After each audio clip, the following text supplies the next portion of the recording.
Okay, this is the first devlog for A King's War.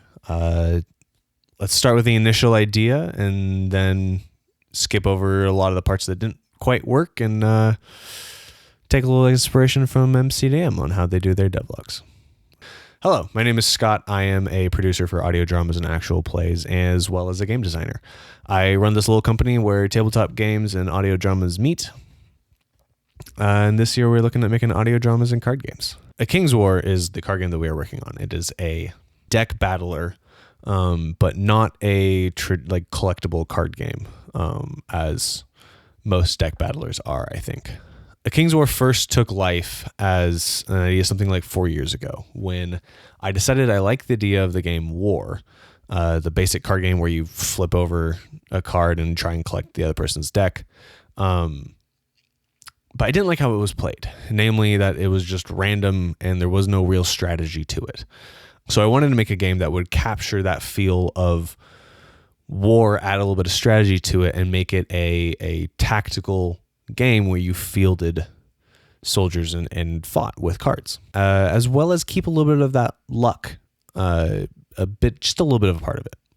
I also didn't want to just clone Magic or Hearthstone, as those games are both cool and I enjoy those games, but the concept of health as a number wasn't something that I liked, and it didn't feel right with the original concept of the game that I was trying to make here. So the beginning of the game started just like that. I took damage cards of 4 suits, aces through 10. I put them into a damage deck. I used regular playing cards because I didn't want to make 80 cards for 80 custom 1 through 10 cards. So, and yes, we have 4 suits.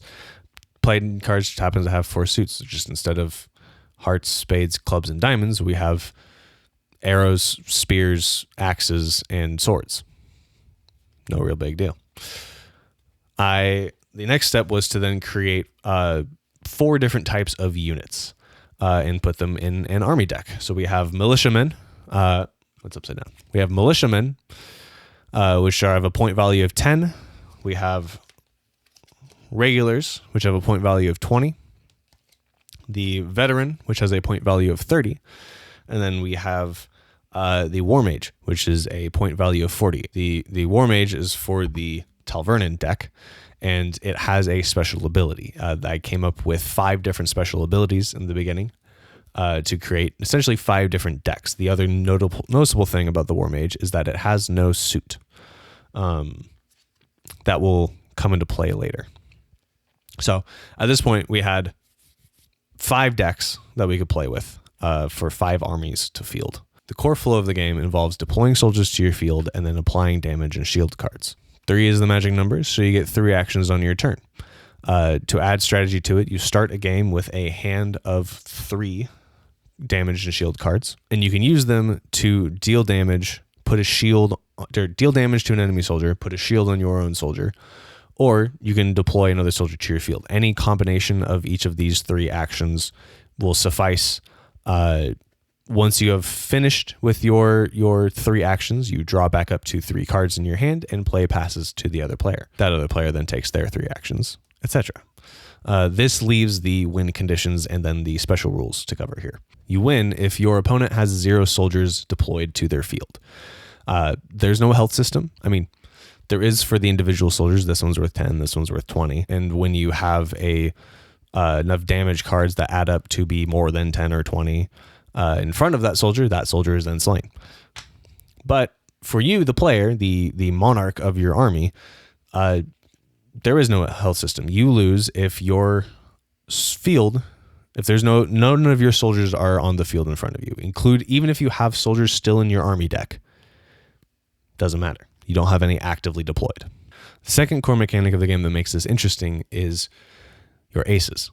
I gave each soldier a suit as same as the damage cards, which means that they each have a color. Soldiers take half damage from the same suit and are immediately slain by an ace of the opposite color to be placed in your graveyard. These special soldiers don't have suits, so they can be slain or they can be assassinated by any ace.